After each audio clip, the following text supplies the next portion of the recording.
안녕하세요. 링커스를 운영하고 있는 안종석입니다. 오늘도 역시 취업을 준비하시는 분들이 궁금해할 만한 내용들을 가져와서 여러분들과 함께 이야기 나눠보도록 하겠습니다. 오늘은 면접을 준비하시는 분들이 되게 많은 고민들을 하고 계시는데 그중에서 많이 질문하시는 것 중에 하나는 제가 쓴 답변이 다른 지원자들과 비슷한 답변이 될까 봐 걱정이에요 라고 하시는 분들이 많습니다. 당연히 우리는 다른 지원자들 사이에서 눈에 띄어야겠죠. 근데 눈에 띄인다는 건 그냥 단순히 독특하다는 거를 넘어서 포지티브한 영역 안에서 당연히 차별화를 주어야 됩니다. 차별화를 주는 방법엔 굉장히 다양한 방법들이 있어요. 그중에서 가장 쉬운 방법부터 말씀드려 보도록 하겠습니다. 차별화의 가장 기본은 디테일을 챙기는 겁니다. 그럼 디테일을 챙긴다는 건 또 어떤 걸 의미할까요? 우리가 한번 예시를 통해서 이야기를 나눠보도록 하겠습니다. 한번 교직원 면접을 준비하고 있는 지원자라고 제가 한번 가정해 볼게요. 근데 대학교에서 국제협력과라는 과에 배치될 지원자를 뽑고 있는 상황입니다. 아무래도 국제협력과다 보니까 해외 대학이랑 커뮤니케이션 해야 될 일들도 많고 유학생들을 관리해야 돼서 어학 능력이 굉장히 뛰어난 분들을 모시고 있어요. 그런데 최종까지 올라온 두 지원자를 보니까 면접관 기대치에 못 미치는 어학 능력을 갖고 있는 거예요. 그래가지고 면접관이 이 두 지원자한테 질문을 했습니다. 저희는 어학 능력이 굉장히 중요한 부서인데 여기 계신 분들은 어학 능력이 조금 부족해 보이는데 이런 부분들을 어떻게 보완해 나갈 수 있을까요? 라고 면접관들이 질문했다고 생각해 볼게요.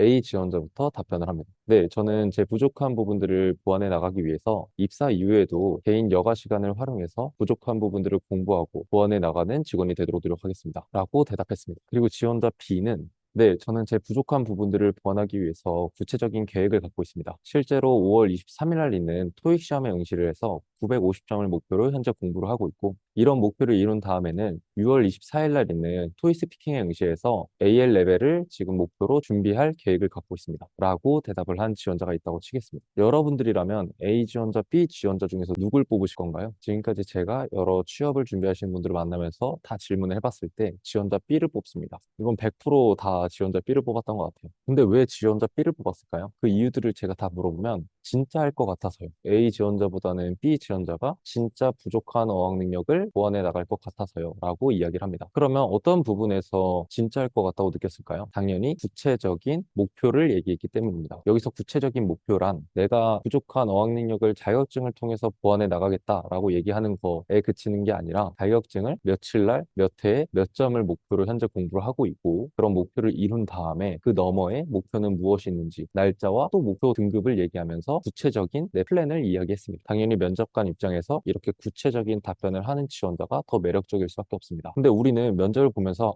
구체적으로 작성해야지 라는 건 머릿속에 다들 있으세요. 근데 실제로 그 구체적인 답변이 작성되는 경우들은 거의 없습니다. 따라서 우리가 다른 지원자들과 다른 네거티브함이 아니라 포지티브한 영역 안에서 차별화를 주기 위해서 가장 신경을 먼저 써야 될 영역은 디테일을 챙기는 것이다. 이 부분을 한번 생각해 보시면서 지금 작성하고 있는 답변들의 디테일은 어떤지 놓치고 있는 부분들은 없는지 한번 살펴보는 계기가 되셨으면 좋겠습니다. 디테일을 챙기면서 답변을 작성하시다가 궁금한 부분 있으시면 댓글로 남겨주시면 제가 답변 드리도록 하겠습니다.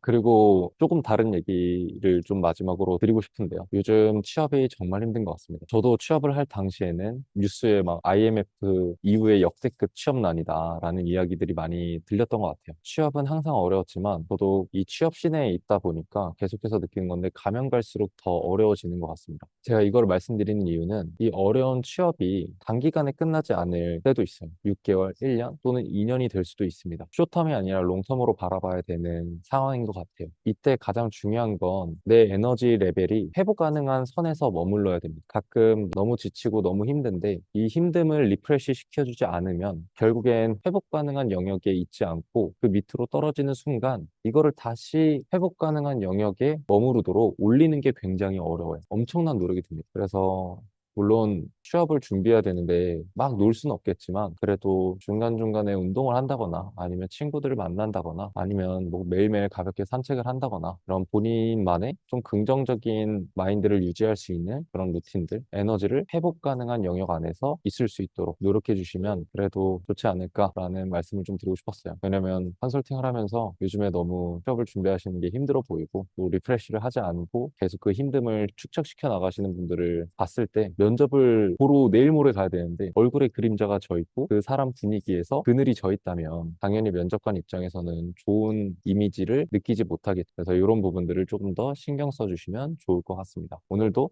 영상을 봐주셔서 너무나 감사드리고 다음번에도 취업 준비하시는 분들이 궁금해할 만한 내용, 고민인 부분들을 같이 이야기 나눠보도록 하겠습니다.